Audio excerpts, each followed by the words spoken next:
세계 제2차 대전 때에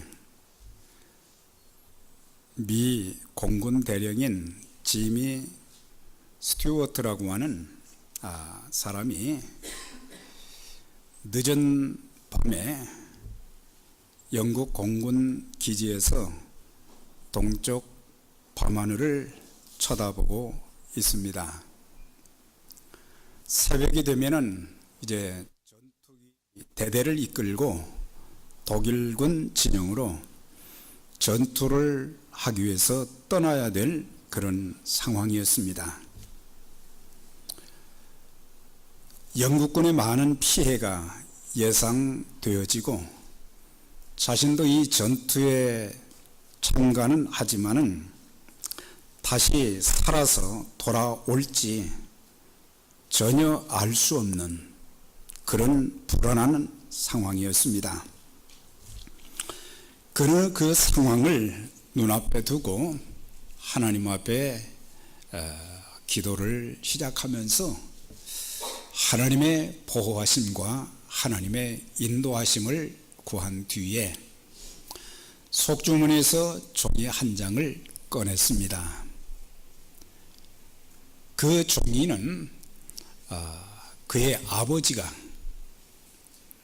편지를 써서 준 내용인데, 그 아버지는 그냥 아들을 위해서 편지를 쓴 것이 아니고 기도하면서 특별히 구약성경 시편 91편의 내용을 인용해서 아들에게 편지를 썼어요.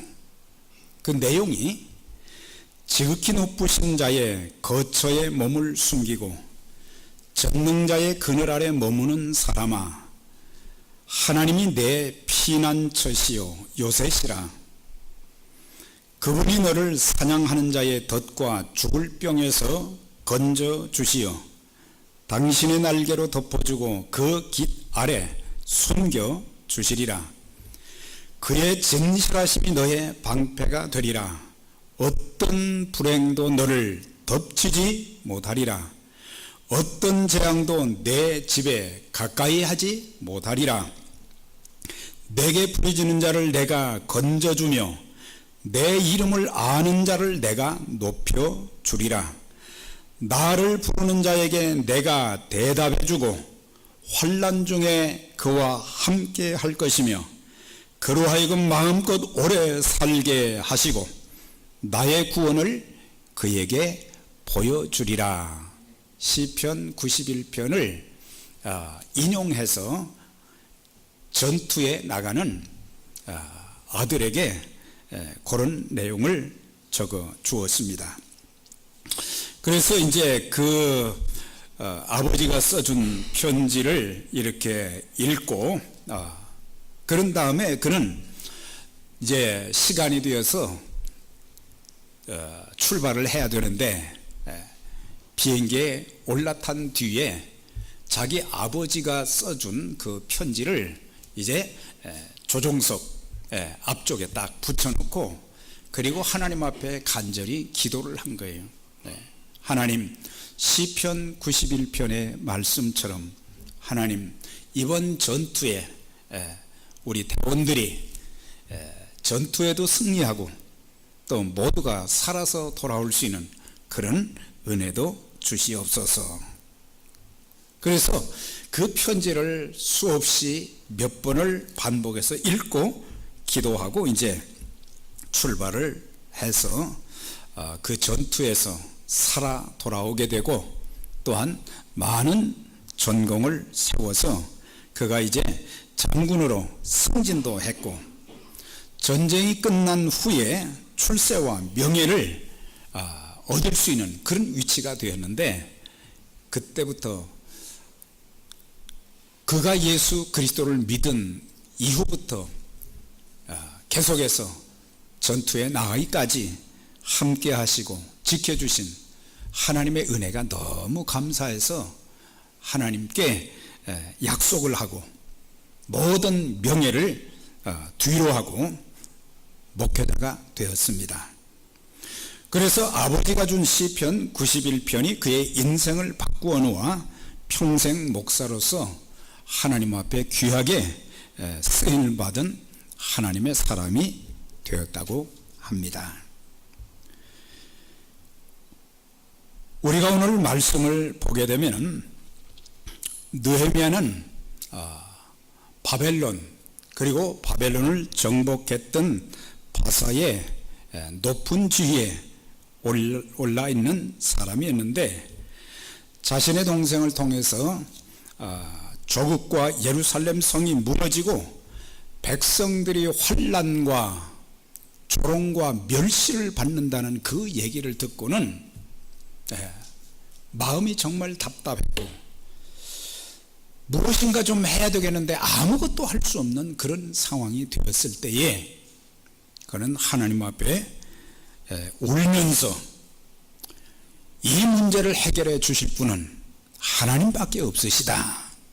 그래서 하나님 앞에 그는 4개월 동안을 주야로 기도하면서 저는 아무것도 할 수가 없지만 하나님께서 이 일을 선하게 이끌어 주시도록 그렇게 전능하신 하나님 앞에 기도를 시작을 했습니다.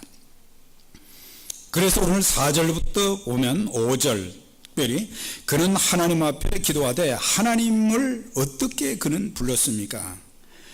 하늘의 하나님 여호와, 크고 두려우신 하나님이여, 주를 사랑하고 주의 계명을 지키는 자에게 언약을 지키며 긍휼을 베푸시는 주여, 내가 간구하나이다. 하나님 앞에 기도할 때에 그는 하나님에 대해서 3가지를 여기서 이제 말해주고 있습니다. 크고 두려우신 하나님이시다. 크고 두려우신 하나님, 그리고 언약을 지키시는 신실하신 하나님, 천지 만물을 창조하셨을 뿐만 아니라 사랑하는 그의 백성들에게 언약을 허락하시고 그 언약을 지키시는 하나님께 기도한 것을 보게 됩니다. 사실 구약에 보면 신의 산 언약이라는 게 있죠. 이것은 모세가 이스라엘 백성들에게 설교하는 과정 속에서 하나님께서 언약을 주셨는데, 그건 뭐냐? 순종하면 복을 주신다. 그래서 신의 산 언약, 그리고 메시아 언약, 이것은 구약시대, 그 시대에 언제 예수님이 오실지는 모르지만은 선지자를 통해서 계속해서 주신 언약의 메시지가 머지않아서 인류의 구세주가 되시는 예수 그리스도를 이 땅에 보내주신다고 하는 그 언약, 그리고 보혜사 언약, 이것은 성령님을 보내주셔서 너희와 영원히 함께 있을 것이라는 보혜사 언약, 그리고 재림 언약, 언젠가 우리 주님은 이 땅에 다시 오시는 재림의 주님에 대한 언약, 그리고 하나님께 기도하면 응답해 주신다고 하는 그런 언약의 말씀, 그리고 언제나 어디서나 함께 하시고 인도해 주신다는 그 하나님의 언약. 그래서 그는 하나님의 언약을 붙잡고 기도했으며, 특별히 긍휼을 베푸시는 하나님, 그러니까 긍휼은 불쌍히 여겨달라고 하는 거예요. 하나님이 그 민족을, 하나님이 자신을 불쌍히 여기시면 아무것도 불쌍히 여겨 주시지 아니하면 아무것도 할 수 없는데 좀 제발 불쌍히 여겨 주세요. 이 느헤미야의 기도를 보면요, 응답받는 기도의 ABC를 잘 소개해 주고 있어요. 그래서 우리가 기도할 때 어떻게 기도해야 될지 그런 내용도 자세히 가르쳐 주고 있습니다. 저와 여러분들이 믿는 하나님은 바로 창조주 하나님인 동시에 생사화복의 주권자가 되신다. 살리기도 하시고 죽이기도 하시고 가난하게도 하시고 또한 부하게도 하시고 낮추기도 하시고 올리기도 하시는 그런 생사화복의 주권자가 되신 하나님을 우리가 바로 안다고 하면 우리의 기도는 달라질 것이고 우리의 삶은 달라지게 될 것입니다. 이런 하나님 앞에 기도하면 내 인생이 새롭게 되어지고 역전되어진다는 그런 사실을 알게 되는 것입니다. 아무 공로 없지만 하나님께서 창세전에 그리스도 안에서 우리를 선택하여 주셨다고 하는 하나님의 선택과 그분의 사랑은 우리의 행위와는 아무런 상관없이 변함없이 우리를 사랑해 주시고 보호해 주시고 인도하시는 하나님. 우리가 살면서 경제적으로 겪는 많은 어려움이 있어도 하나님은 때를 따라 공급해 주시는 하나님. 나의 하나님이 그리스도 예수 안에서 영광 가운데 그 풍성한 대로 너희 모든 쓸 것을 채워 주시리라. 그런 이제 공급해 주시는 하나님. 험한 세상 사는 동안 변함없이 우리에게 은혜와 평강을 주시는 하나님, 여호와 라파의 하나님. 우리가 어떤 정신적인 문제나 육체적인 질고나 우리의 삶에 어떤 문제가 있어도 우리의 모든 것을 또 고쳐주셔서 건강케 하시는 하나님, 죽은 자를 살려주시는 하나님, 어떤 역경 속에서도 우리의 삶을 형통케 하시는 하나님. 계속해서 어려움이 있고 어려움이 가중되어지고 끝이 보이지 않지만은 하나님의 약속과 하나님의 은총과 하나님의 축복은 우리의 삶 속에서 늘 나타나기 때문에, 그래서 우리가 신앙생활을 잘하고 기도생활을 잘하려면 하나님이 어떤 분이신지를 잘 알 필요가 있어요. 이런 하나님이시구나. 오라 우리가 여호와를 알자, 힘써 여호와를 알자 그랬어요. 하나님을 알아야 되는데 우리는 하나님을 제대로 알지 못하고 그분 앞에 기도하는 경우들이 참 많은 거예요. 그러나 하나님이 어떤 분이신가를 바로 알고 하나님이 하신 말씀을 붙잡고 기도할 때에 우리는 하나님을 경험할 수 있는 거예요.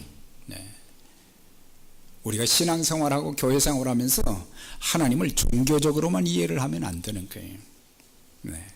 하나님이 내 안에 함께 하시고 내 삶을 인도하시고 보호하시고 내 삶 속에 하나님의 능력으로 허락해 주시고 내 갈 길을 한 걸음 한 걸음 복되게 인도하시는 그런 하나님을 우리가 예배를 통해서 우리의 삶을 통해서 우리는 늘 경험해야 되는 거예요. 그러면은 하나님이 이런 분이시구나.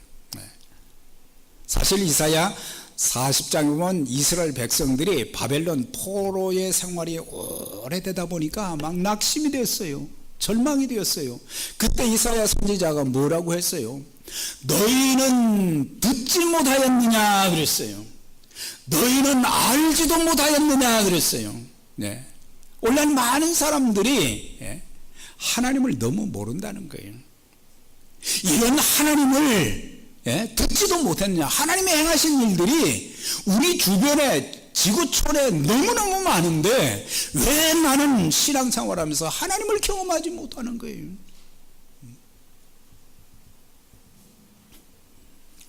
요즘은 인터넷 시대, SNS 시대가 되어서 세계 지구촌 전체에서 일어나는 그런 일들을 우리는 실시간으로 말이죠 다 듣고 보고 알고 있어요. 그런데 참 아쉬운 것은 세상 소식은 그렇게 들으려고 인터넷도 하고 뭐 다 하지만 하나님의 행하신 그 소식을 듣는 일은 잘 못하고 있다고 하는 거예요. 하나님을 아는데 힘쓰기를 주의 이름으로 축원합니다. 하나님을 더 깊이 알고 하나님의 사랑의 넓이와 깊이와 높이와 길이를 우리가 알면은 어떤 상황 속에서도 우리는 요동하지 않는 거예요. 얼마나 많은 사람들이 요동을 합니까? 물질 때문에 조금만 어려우면 막 신앙 자체가 막 뿌리채 흔들려요. 네. 몸이 좀 아프면 뿌리채 흔들려요. 네. 여러분들, 하나님이 여러분들의 마음을 꼭 붙잡아 주셔서 뿌리 깊은 신앙이 되어져서 어떤 경우에도 흔들리지 않는, 네, 그런 신앙인들이 되시기를 바랍니다. 딱 중심을 잡고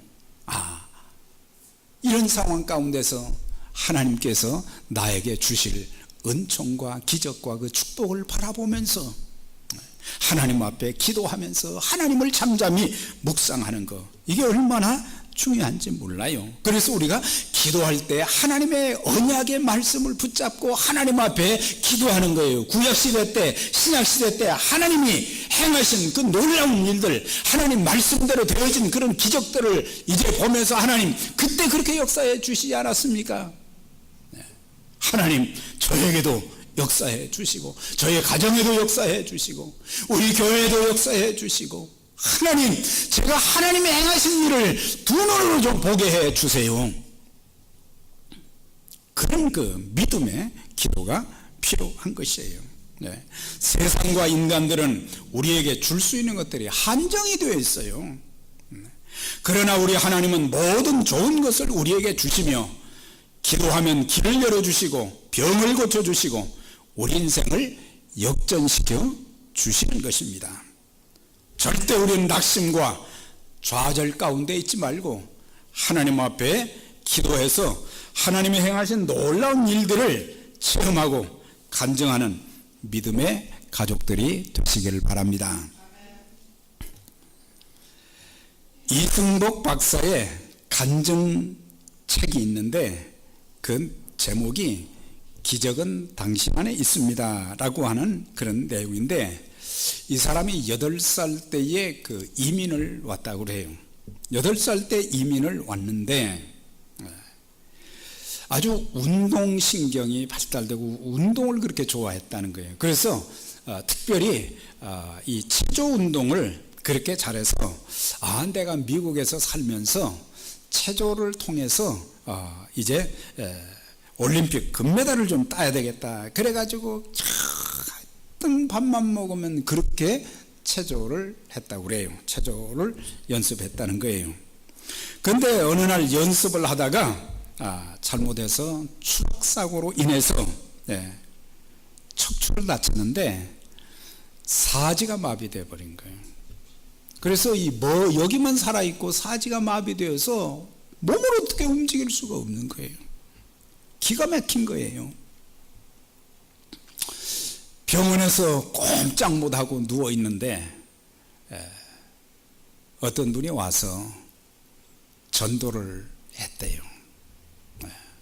전도를 했는데 자기가 몸도 움직일 수 없는 그런 상황 속에서 그분이 복음을 이렇게 전해주는데 그 절박한 상황 속에서 하나님께서 그의 마음을 움직여 주셔서 예수님을 영접하게 된 거예요.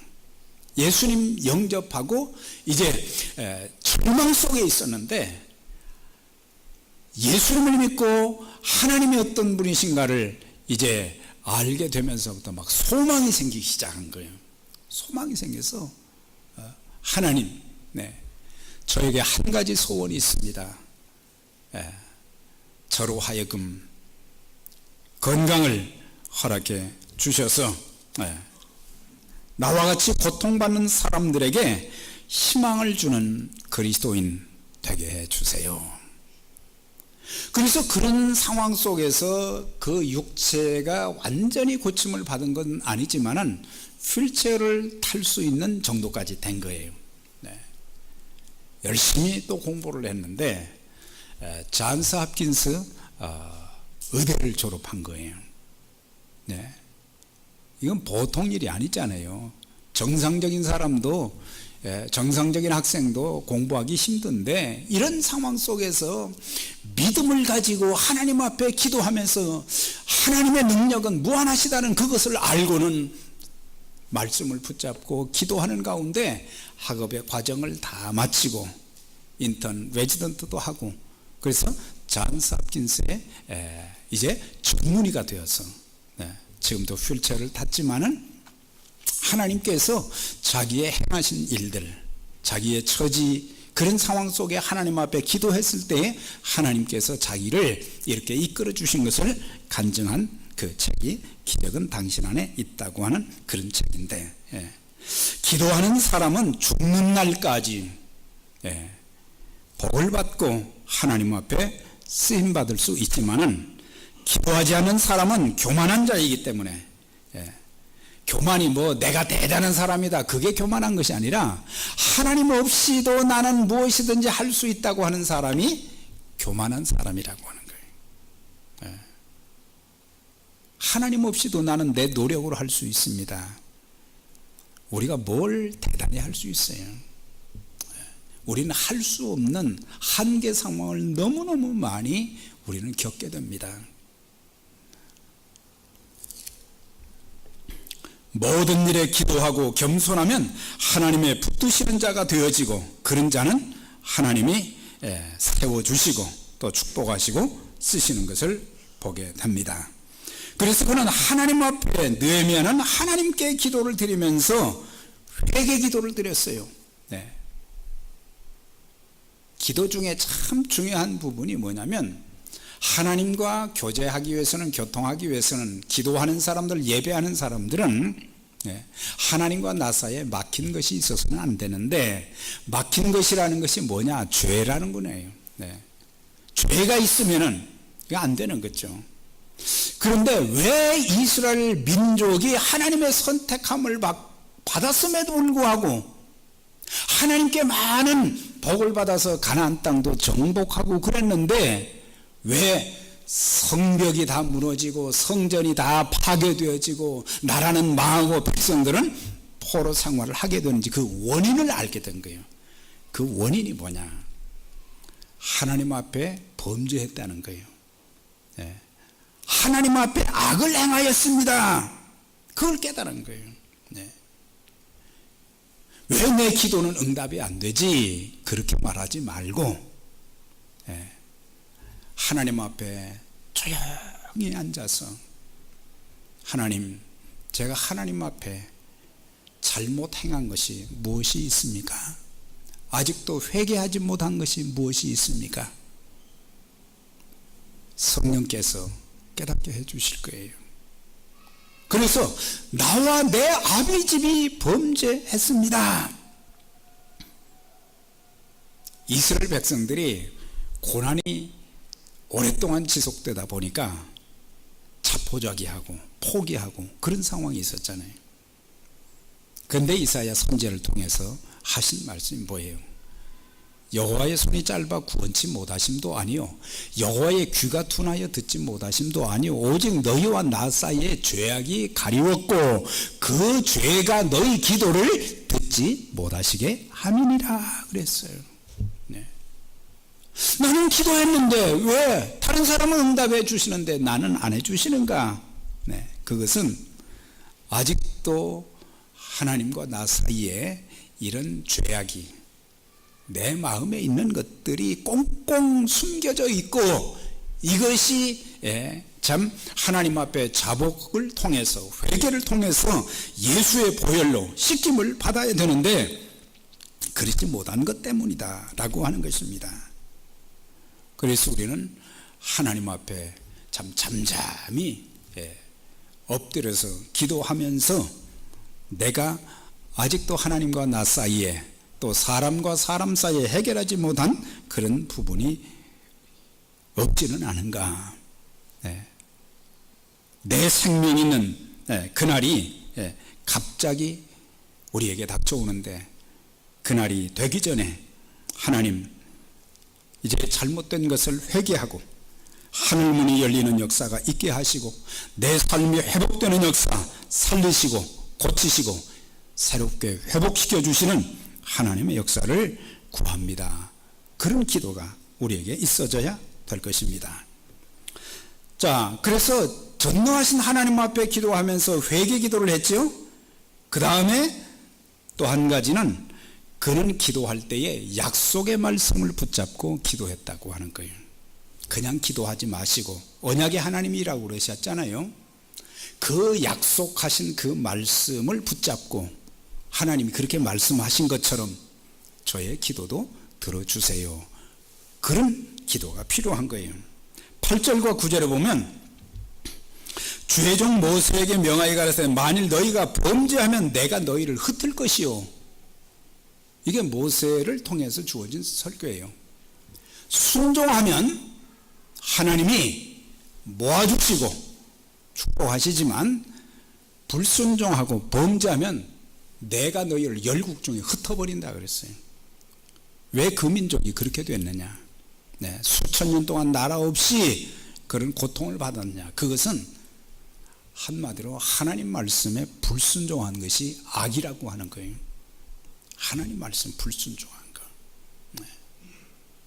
그러면서 또 반대로 만일 내게로 돌아와서 이건 회개한다는 얘기죠. 내 계명을 지켜 행하면 너희 쫓긴 자가 하늘 끝에 있을지라도 모아서 내 이름을 두려고 택한 곳에 돌아오게 하리라 하신 말씀을 이제 청컨대 기억하옵소서. 기도할 때 그러니까 그는 신명기 30장 말씀을 붙잡고 기도를 한 거예요. 네. 신명기 30장 그 말씀은 주전 1400년경에 기록이 되어 있어요. 근데 느헤미야는 지금 언제 시대 사람이냐? 440년, 주전 440년 시대의 사람이에요. 그러니까 1000년의 갭이 있는 거예요. 1000년의 갭이 있었지만은 느헤미야는 남은 나라 땅에 살면서도 신명기의 말씀을 기억했다고 하는 거예요. 그래서 그 말씀을 붙잡고 하나님, 우리가 하나님 말씀에 순종하면 하늘 끝에 있을지라도, 하늘 끝은 뭐예요? 이거는 불가능한 일이지만 하나님이 모아주신다고, 하나님이 돌려버리신다고 말씀해 주신 것처럼 그 말씀을 기억하시고 이제 우리가 범죄한 것은 회개하지만 앞으로는 하나님 말씀을 순종하겠습니다. 그러니 내 기도를 좀 들어주세요. 그런 기도예요. 하나님의 말씀은 변함도 없고 그 약속은 오늘날에도 그대로 성취되는 것입니다. 느헤미야가 그런 기도를 4개월을 했다고 그랬잖아요. 문제는 왕의 마음을 먼저 움직여 주셔야 되는데 하나님 앞에 기도했더니 왕이 그 마음을 헤아리게 된 거예요. 왜 근심이 그렇게 많지? 우리나라가 지금 그런 환난과 능력을 받는데 그런 소식을 듣고 나니까 제가 마음이 편하지 않습니다. 그랬더니 도와달라고도 안 했는데 내가 어떻게 하면 되겠는가? 내가 무엇을 원하느냐? 또 기도하는 거예요. 잠시 묵도하고. 그 내용을 이야기했더니 느헤미야를 예루살렘의 총독으로 보내면서 그것도 12년 동안을 왕 앞에 규정한 사람인데 12년 동안을 예루살렘에 머물면서 성벽을 재건하고 또 이스라엘 민족의 영적인 문제를 회복시켜주는 그런 일에 학사에스라와 이렇게 쓰임받은 것을 볼 수가 있습니다. 마지막 11절 보세요. 주여 구하오니 귀를 기울이사 종의 기도와 주의 이름을 경외하는 자들의 기도를 들으시고 오늘날 종으로 형통하여 이 사람 앞에서 은혜를 입게 하옵소서. 그의 기도는 응답이 되어진 것을 형통하게 하옵소서 그랬거든요. 형통하게 하옵소서. 여러분, 영적인 문제든지 육신적인 문제든지 삶의 어떤 문제든지 하나님 약속의 말씀을 붙잡고 기도하는 가운데 하나님께서 여러분들의 기도도 우리가 연합해서 하나님께 교회를 위한 그런 기도도 하나님 놀랍게 응답해 주시는 귀한 역사가 있기를 바랍니다. 하나님은 우리가 말씀에 순종하는 자, 기도의 사람이 되기를 원하시는 거예요.